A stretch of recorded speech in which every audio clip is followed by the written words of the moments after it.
Hello, welcome back to my channel. Today's video is going to be a favourites. Just a few things that I want to mention before we start the new month, because next month, and I am avoiding saying what month it is in case I'm wrong. Is it May next month? Let's say for May, but whatever next month is, I'm going to bring back the Friday faves and fails. Partly because I get sent things, partly because I will quite frequently pick things up just because I'm like, oh, this looks really interesting, I'm going to review it. Unfortunately, I don't have like a forum anymore to do that. I used to do individual reviews on my blog. I'm kind of toying with doing that a little bit on Instagram. I don't know. I'm kind of in a bit of a limbo in terms of that content at the moment. But the Friday faves and fails videos that we were doing last year served as a really good catch-all for all of that stuff. And I never felt like I was not telling you about things. It might seem counterintuitive that I might love something, I might want to recommend something, but then I forget about it. But it's a lot. Often it's foundations or skincare, and there's only so much skincare and foundations I can use. So I'll use something, and if it doesn't go into my regular rotation, it's not that I didn't like it, it's just I like something else more. So it gets passed along to somebody else, and I never remember to talk about it. So today is going to be a kind of, here's what I want to talk about, let's draw a line under it, we'll start again in May. I'm going to start with hair.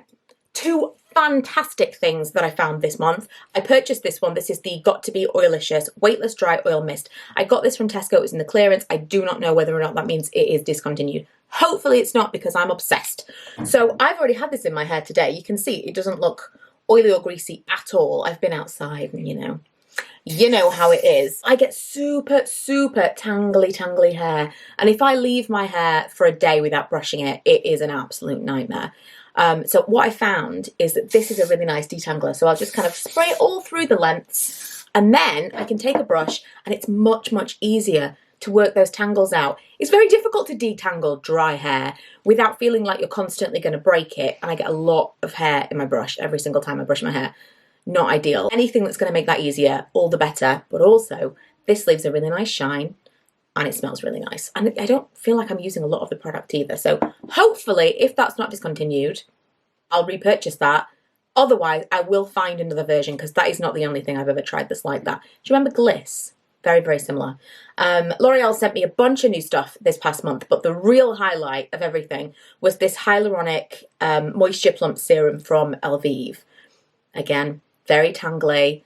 very fine. I've got a lot of hair, but it's very fine and wants to just be together. And this is lovely. I've tried the shampoo and conditioner, haven't tried the deep conditioner yet. I like them, but this I feel like is the Wonder product. This reminds me a lot of the that Wonder Water, was it called? You know, that I stopped using that. I don't know why. See, it was fantastic. I raved and raved about it, and it just kind of is out of sight, out of mind. I think I have undiagnosed ADHD, and funnily enough, it was something that popped up today, because every time I hear something about it, I'm like, and that was one of the things. Like, out of sight, out of mind is a massive, like, it almost like that thing doesn't exist anymore. If you don't interact or see something on a regular basis, it's just gone from the world as far as you're concerned, and this is something I struggle with. So this reminds me a lot of that, in how easy it is to run a brush through my hair after I've used this, as well as that Wonder Water or whatever it was called. But it also makes my hair smoother, a little silkier. It's just nice, and it smells amazing. Let me remind myself. Oh man, it's just fruity and delicious. Also from Tesco, I told you before when I've done my budget videos, which we're not doing right now because I don't need that kind of negativity in my life, I cannot be trusted. In the supermarket, it's probably where most of my where did this money go goes. Supermarket, either just spending on food and snacks that we don't need, or when I go in for something small, I come out with like £100 worth of stuff I didn't need. This is one of the things that I purchased on one of those trips. This is fantastic. It reminds me a lot of Heal Genius from Soap and Glory, but it is better. It is Soap and Glory Heal Genius, but like immense. But it is the same kind of texture. It's more of, maybe more of a cream. No, it is. It's that kind of like thick gel type cream, and it leaves a layer of something on your feet. I use this at night time, and after 2 nights, I swear to God, my feet were so much softer. I tend to be quite good about filing my feet and keeping them like nice, but There's definitely always hard skin. I walk around everywhere with no shoes on all the time. No shoes and socks, that is my MO. If I lived in a different country, I probably would just never wear shoes. Outside, inside, everything. Skin on my feet is never protected. So I do get hard skin. And so I am quite mindful. It never gets to like that cracked phase, but I'll go weeks and weeks and weeks before I'm like, okay, I should probably buff my feet. I hadn't done anything at all. Used this for 2 nights in a row. It really truly made a difference without having to do anything else. Stuff like the hard skin, I get it on like my big toe. Do you get this? Is this TMI? I don't care. That really softened massively. But you will thank me for this. You will thank me for this. But I can't tell you. It does say on the front, for extremely dry, cracked feet. I have never got to that stage. I can't tell you that it does that. But just regular hard skin, it definitely made a difference. This, I actually did do a sponsored Instagram about last week. Last week. I don't know when it's gone live. But I've been using this for a few weeks now. And the reason I wanted to talk about it in a separate video is when you do an ad, you are able to say certain things. So obviously, I'm not going to tell you that I like something that I don't like, but there are only certain things that you can say. If someone is paying you, let's say L'Oreal was paying me to talk about this, I couldn't say to you, this is better than something from another brand. They can't pay me if I've said that because it kind of looks like they've paid me to disparage another brand. Do you know what I mean? So I can't compare things. I can't say, oh, you know, this thing that I use, it's replaced that. I have to be very careful about what I say. Obviously, I'm always honest, but you have to kind of work to a certain rule book when it is being paid for, when it is sponsored. So what I wanted to tell you in a separate video that is not being sponsored and is completely mine is this Creightons Salicylic Acid Intense Serum, which you can get from Home Bargains, and I think is only around £2.99 if I remember correctly. They were all like £2.99-ish, and there are loads of different serums that they do, but this is the one that I have been using because you know how I love my oh gosh, what's it called? Clean and Clear Dual Action Moisturiser. How could I forget? The active ingredient in that is salicylic acid. Same reason I loved that Garnier clearing tonic that they stopped making, I believe, because that was salicylic acid as well. When I get a breakout, salicylic acid is the thing that is going to help me. And because I've been shaving, because I've been using, oh, I'm full of TMI today, shaving my face, cracked feet, whatever. Because I've been shaving my facial hair, because I've been using my IPL everywhere, still jury's out as to whether or not it actually works on my face. I'll let you know, but I'm trying. I do get breakouts from time to time. Now I have managed to keep them at bay most of the time because I use a good antiseptic spray afterwards, but occasionally I still get it and I get like bumps under the skin and stuff. Salicylic acid is the thing that's going to help me, and recently I've been using this instead of anything else and it's so good.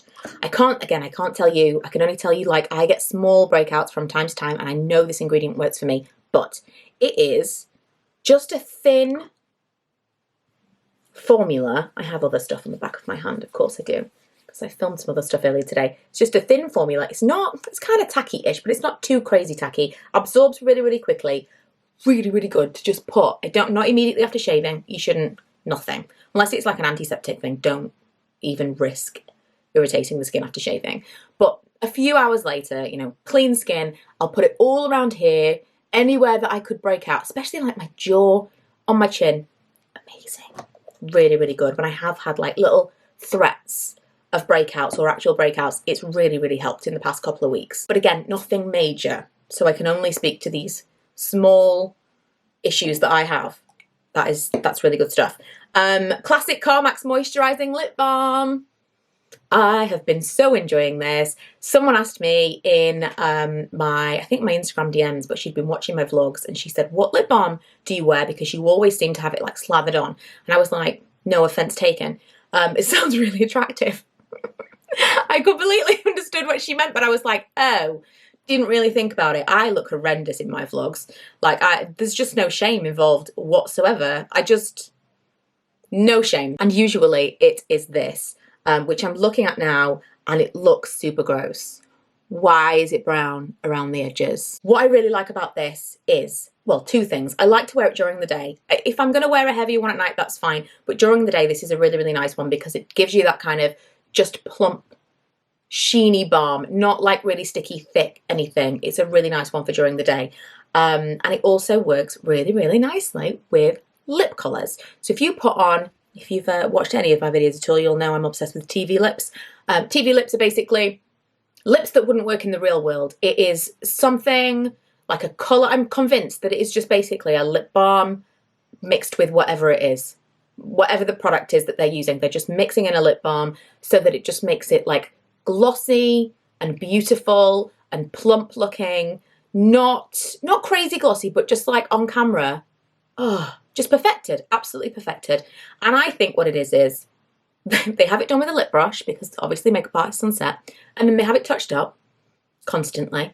And if you were to actually leave the house with that lip on, it would last 15 minutes. It is not conducive with actual life. It is a TV lip. But I'm always trying to find something that is the closest possible. Actually, what I have on it today is kind of on the way. It's the Fenty Taffy Tease. This is one that came in their Christmas set a couple of years ago. Really like this one. Just a little bit of colour, and it not dries down. That's the wrong term. It like settles to not super high gloss, kind of balmy. It's beautiful. It's beautiful. But nothing is as beautiful as the Carmex finish. The Carmex finish is the TV lip finish. And if I was to try to recreate the TV lip, wouldn't last. But if I was going to do it just for a video, I would probably mix a lipstick and Carmex. And I think that's it. I think I've cracked it. But it's not really realistically something that I'm going to actually wear. Always something worth bearing in mind. YouTube is not real. Often people put makeup on for YouTube that would look fantastic here and now in front of lights. I mean, you know, better lights than these, but, you know, looks good on camera. And then if they went out into the real world, they'd look absolutely terrible. That is definitely a thing. Lastly, this I have had for absolutely ages. I think I got this in some kind of gift bag or something. I know I didn't pay for it, but it wasn't sent to me directly from the brand. So maybe it was in like a box of some kind. I don't know. It's the Huda Beauty Coral Obsessions. I don't know if you can get this specific one anymore. I'm pretty sure they still do these 9 palettes. These are some of the best eyeshadows ever. I go back to it from time to time. At the moment I'm having, like probably for the last 6 months, I've gone back to this quite a lot. And at the moment I'm having a moment with this middle shade. That's what I'm wearing on my eyes today, although I put it on quite a long time ago. And it's so gorgeous, that kind of mid-brown. I think I'm actually going to invest in another one of these little mini palettes from Huda, because I really enjoy using it. And you know, even the yellow in this, I think I've used all of them. The mattes from Huda are gorgeous. And my battery light is flashing at me, and so that is going to be it for today's video. I hope you've enjoyed it. I hope you're looking forward to the Friday favourites returning. I really am. Let me know what you're enjoying right now, and before it's too late to say goodbye, I'll say goodbye, and I'll see you guys next time. Bye!